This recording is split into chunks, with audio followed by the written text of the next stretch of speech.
Point media times news channel देख रहे आप सभी दर्शकों का बहुत बहुत स्वागत है। मैं हूं रमनदीप कौर। इस वक्त की बड़ी खबर आ रही है प्रयागराज से। क्या है पूरा मामला, देखने के लिए बने रहिए हमारे साथ। संगम नगरी प्रयागराज, जहां सिंगवेरपुर धाम और भगवान राम से जुड़ी कई कहानियां हैं, मगर जो मुख्य महत्व है वो क्या है। और यहां मंदिरों पर दूर दूर से लोग आते हैं। यहां भगवान के पद चिन्ह भी हैं और भगवान की मंदिर राम की है। और यहां पर किस तरह से निषाद राज ने उनको नदी पार कराई थी। त्रेता युग में जब वन गमन के रास्ते से भगवान राम वनवास के लिए जा रहे थे तो निषाद राज ने उनको नाव से नदी पार कराई थी। क्या पूरी मान्यता है, ये सुनाते हैं।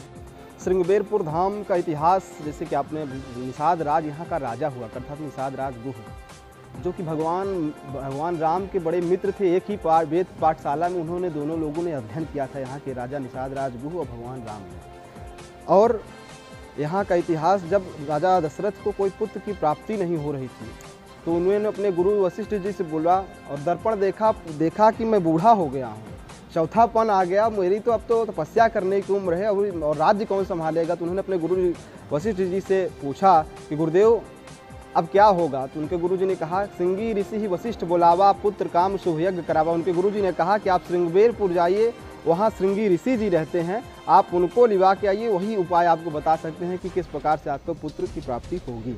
और उन्होंने श्रृंगी ऋषि जी को बुलवाया और ऋषि जी यहाँ से गए, वहाँ पुत्रेष्ठ यज्ञ कराया। तब भगवान राम का प्रादुर्भाव हुआ। राजा दशरथ को 4 पुत्र की प्राप्ति हुई, राम, लक्ष्मण, भरत, शत्रुघ्न। तत्पश्चात जब भगवान का वनवास हुआ तो भगवान राम ने अपनी एक रात्र आए, यहाँ पे निवास किए, शयन किया और यहाँ पे उन्होंने जटाजूट बनाया। अपने राजसी वेश का त्याग करके वनवासी वेश का स्वरूप यही सिंगवेरपुर धाम से धारण किया था।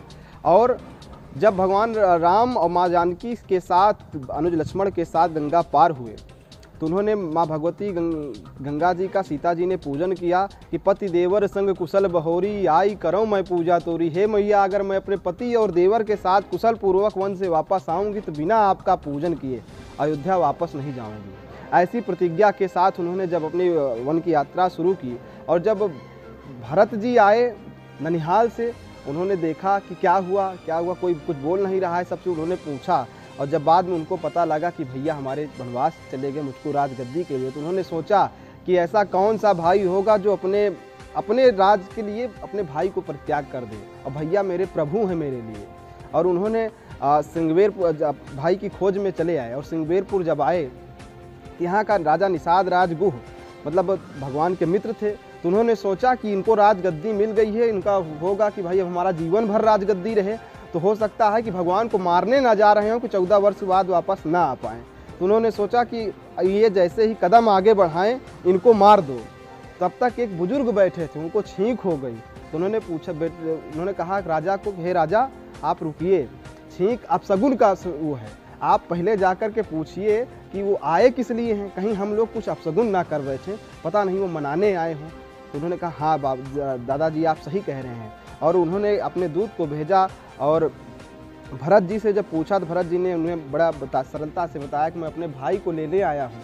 उन अयोध्या पूरी सूनी पड़ गई है, जिनके राजा के नाम की घोषणा हुई थी और आज वो नहीं है, अयोध्या सूनी है, मैं मनाने आया हूँ, गलतियों का क्षमा मांग कर उनको ले जाऊँगा अयोध्या। तब निषाद राज को बड़ा पछतावा हुआ कि अभी हमसे बड़ी भूल हो जाती। भरत जी गए और उन्होंने भगवान राम जी से मिले, आगे गए मिले और उन्होंने कहा कि भैया अगर 14 वर्ष से एक भी दिन अगर ज़्यादा हुआ तो मैं अपने प्राण का परित्याग कर दूंगा। और इधर से जब 14 वर्ष पूर्ण हुआ तो भगवान राम, माता जानकी, अनुज लक्ष्मण जी के साथ सिंगवेरपुर आए, क्योंकि उनका भी एक सीता जी की प्रतिज्ञा थी कि मैं बिना पूजन किए आपकी अयोध्या वापस नहीं जाऊंगी। और इधर आते हैं तो एक दिन लेट होगा अयोध्या जाने में। तो साथ में थे संकट मोचन हनुमान जी। जब ना लक्ष्मण जी के जिन्होंने प्राण बचाए, तब भगवान राम ने कहा, हे संकट मोचन अब आप ही का भरोसा, आपने एक बार हमारे अनुज लक्ष्मण जी के प्राण बचाए, अब भरत के जाके बचाओ, उनको जाके बता दो कि सिंगवेरपुर में हम पूजन कर रहे हैं, पूजन करने के बाद हम आपके पास आएंगे, आप धैर्य रखिए। तब हनुमान जी गए अयोध्या और भरत जी को भरोसा दिलाया कि प्रभु सिंगवेरपुर में पूजन करने के बाद आ रहे हैं। तब अयोध्या में खुशी की लहर दौड़ सी कि प्रभु आज एक बार पुनः फिर से उनकी वापसी हो रही है। ऐसा पूरा सिंगवेरपुर धाम कहा जाता है कि जिनकी पुत्र की प्राप्ति ना होती हुई हो, आप आए सिंगवेरपुर धाम, सिंगी ऋषि जी का पूजन करिए। और ऐसी मान्यता है क्योंकि पुत्रेष्ठ यज्ञ जिन्होंने भगवान को अवतरित कर दिया जिन जीव धरती पर, वो इनके पूजन करने से उनको भी फल की प्राप्ति होती है। क्या नाम है? अमित द्विवेदी, रामायण मेला कार्यालय प्रभारी, सिंहवीरपुर था। ओम गणपति नमः। नवरात्रि का 5वां दिन माँ स्कंद माता स्वरूप का होता है। स्कंद माता यानी कि कार्तिकेय भगवान की माँ। माता का ये रूप बहुत मोहक है, बहुत सुंदर है, बहुत शांत है। माता की 4 भुजाएं हैं, 2 में उन्होंने कमल धारण किया हुआ है, एक में कार्तिकेय भगवान को बिठाया हुआ है और एक अभय मुद्रा में। माँ का यह स्वरूप बहुत शांत, बहुत प्रिय है। आज के दिन माँ की पूजा करने से माँ का आशीर्वाद प्राप्त होता है। जो लोग मोक्ष प्राप्ति चाहते हैं उनके लिए भी आज के दिन माँ की पूजा करना बहुत फलदायक होता है। किसी ने कितने भी बड़े पाप किए हों, गलतियाँ की हों, किसी भी चीज़ की क्षमा मांगनी हो, तो आज के दिन अगर श्रद्धा और भक्ति से माँ के चरणों में जाते हैं तो माँ आशीर्वाद देती है, माँ अपने आंचल में ढक लेती है। इसीलिए आज के दिन की पूजा अर्चना बहुत इम्पॉर्टेंट है, क्योंकि हम सब ने ही कहीं ना कहीं कोई ना कोई गलती की होती है, जो कि कभी जान के करते हैं, कभी अनजाने में करते हैं।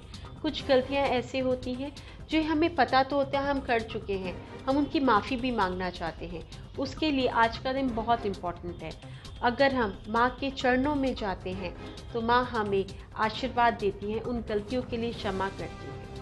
आज के दिन पूजा करने से मोक्ष प्राप्ति भी होगी। आज के दिन की पूजा के लिए सुबह जल्दी उठना चाहिए, माँ का आशीर्वाद देना चाहिए। माँ को लाल वस्त्र अति प्रिय है, इसलिए आज के दिन माँ को लाल वस्त्र चढ़ाने चाहिए, सिंदूर चढ़ाना चाहिए, इत्र चढ़ाना चाहिए, चंदन चढ़ाना चाहिए, हल्दी चढ़ाना चाहिए, अक्षत अवश्य चढ़ाइए। माँ को केसर अति प्रिय, इसलिए माँ के मस्तक पे भी केसर चढ़ाइए और साथ में आज जो नैवेद्य में खीर बनाइए उसमें केसर जरूर चढ़ाइए। या अगर आप मिठाई चढ़ा रहे हैं तो केसर युक्त मिठाई चढ़ाइए, माँ को अति प्रिय है। ऐसा करके माँ को आप प्रसन्न करेंगे।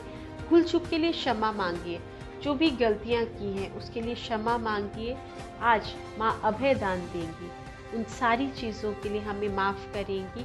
बट अगर हम श्रद्धा और भक्ति के साथ करेंगे, तब छल कपट के साथ करेंगे तो माँ को पता चल जाएगा। इसलिए श्रद्धा और भक्ति के साथ अगर आज हम माँ के चरणों में नतमस्तक होंगे तो माँ आशीर्वाद अवश्य देंगी। मैं पंडित शिप्रा सरदेव, ओम नमः शिवाय, शिव जी सदा सहाय, जय माता।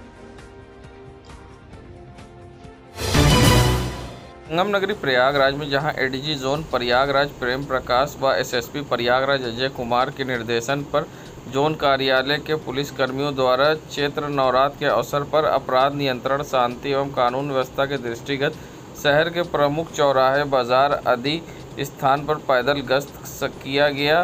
संदिग्ध व्यक्ति वाहनों की सघन चेकिंग अभियान चलाकर चेकिंग भी की गई, जहां त्योहार के मद्देनज़र पुलिस सड़कों पर उतरकर अब गश्त कर रही है। जहां नवरात्र पर हर कोई पूजा अर्चना में जुटा है, तो वहीं शहर दक्षिणी से विधायक व बीजेपी के मंत्री नंद गोपाल गुप्ता नंदी अपनी पत्नी महापौर अभिलाषा नंदी के संग मां ललिता देवी के मंदिर पहुंचे, जहां उन्होंने मां के दर्शन किए। पुजारी ने उनको चुनरी उड़ाकर आशीर्वाद दिया। वहीं भगवान हनुमान के मंत्री नंदी महापौर अभिलाषा ने दर्शन किए। वहीं इस मौके पर उनके समर्थक और चाहने वालों का फोटो खिंचाने का तांता लगा रहा। काफ़ी भीड़ दिखाई दी। संगम नगरी प्रयागराज एक तरफ भीषण गर्मी तो दूसरी तरफ लाइट ने लोगों की समस्या बढ़ा दी है। जहां रमज़ान और नवरात्र का त्यौहार है, ऐसे में अब लोगों को परेशानी का सामना करना पड़ा। करेली क्षेत्र में देर रात तक लाइट आती जाती रही, जिससे लोगों की गर्मी में परेशानी बढ़ती रही। रमज़ान में रोज़दारों को परेशानी का सामना करना पड़ा। करेली के गौस नगर, सारी मसारी व अन्य क्षेत्रों में लाइट का आना जाना रात भर लगा रहा। संगम नगरी प्रयागराज जहां नवरात्र के चौथे दिन कुष्मांडा माँ की पूजा होती है और क्यों होती है, किस तरह से भगवती के इस रूप की पूजा होती है, क्या कुछ कहना है इस पूरे मामले पर आचार्य अवनीश राय का, कि जब चारों ओर ब्रह्मांड में अंधकार था और किस तरह से रचना हुई ब्रह्मांड की, क्या कुछ कहना है, आइए सुनाते हैं आपको। प्रथमं शैलपुत्री च द्वितीयं ब्रह्मचारिणी तृतीयं चंद्र घंटेति कुष्मांडेति चतुर्थकम।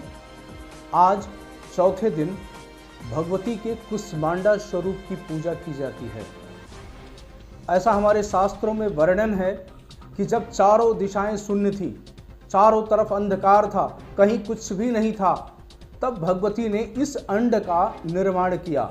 अंड का मतलब इस पूरे ब्रह्मांड का निर्माण भगवती कुष्मांडा ने किया है। भगवती कुष्मांडा शेर पर सवारी करती हैं और इनको अष्टभुजा भी कहते हैं।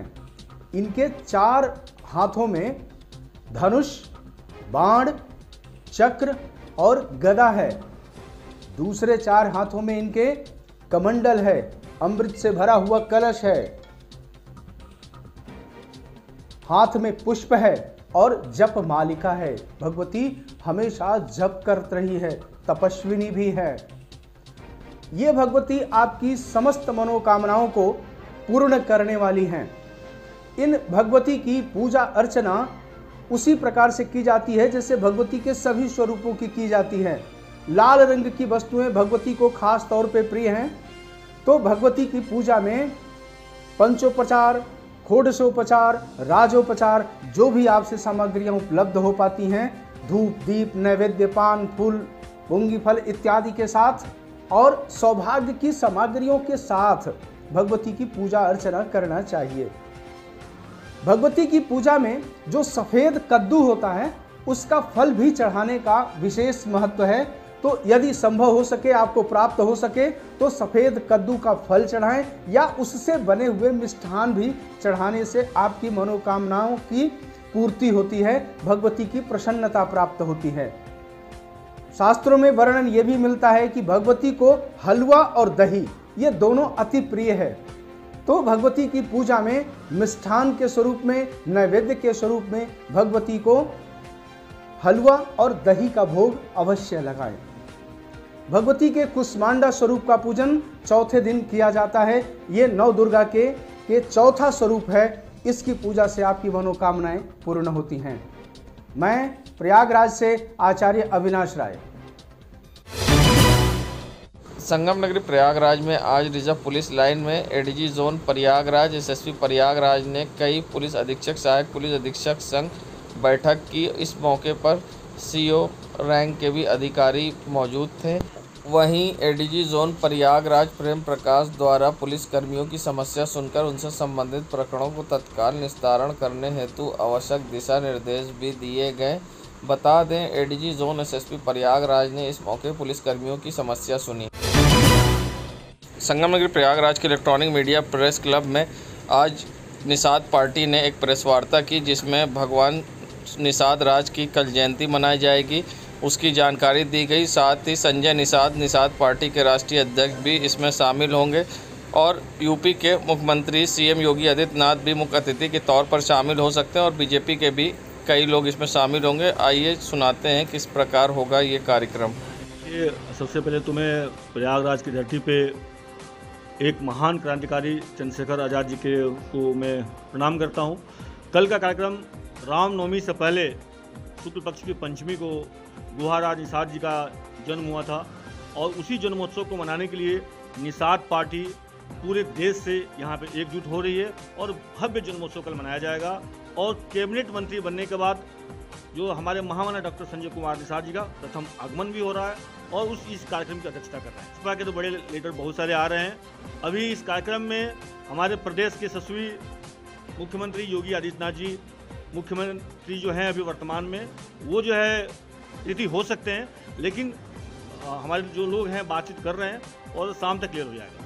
इस कार्यक्रम में जो है मैं चूँकि ऑलरेडी छत्तीसगढ़ से आ रहा हूँ, छत्तीसगढ़ का प्रभारी भी हूँ, तो छत्तीसगढ़ से भी लोग आ रहे हैं 10 बसों के साथ, 12 बसों के साथ। उसके साथ मध्य प्रदेश, गुजरात, साउथ से भी लोग आ रहे हैं। और रहा बात उत्तर प्रदेश का, उत्तर प्रदेश में मुख्य रूप से जो हमारे देश के यशस्वी प्रधानमंत्री नरेंद्र मोदी जी हैं, उनका संसदीय क्षेत्र बनारस से एक भव्य झांकी रूपी रैली आ रही है जो यहाँ पे आएगी। उसके साथ उत्तर प्रदेश का हर जिले से निषाद समुदाय के लोग और अन्य जाति, राजपूत, क्षत्रिय, ब्राह्मण जो निषाद पार्टी और भारतीय जनता पार्टी में आस्था रखते हैं, वो सभी आ रहे हैं। अनुमान है करीबन 2 लाख से ऊपर लोग यहाँ पे पहुँचेंगे कल। मेरा नाम संजय सिंह राजपूत, राष्ट्रीय सचिव और छत्तीसगढ़ प्रभारी निषाद पाटिल। शिंगवेरपुर धाम में गुरुराज महाराज जी का जन्मोत्सव मनाया जाएगा और मैं सबसे पहले तो आदरणीय डॉक्टर संजय कुमार निषाद जी को धन्यवाद और कोटि कोटि प्रणाम करना चाहता हूं कि इतिहास गवाह होगा कि गुरुराज महाराज जी का पहली बार इस प्रकार का भव्य कार्यक्रम और जन्मदिवस उनका मनाया जा रहा है।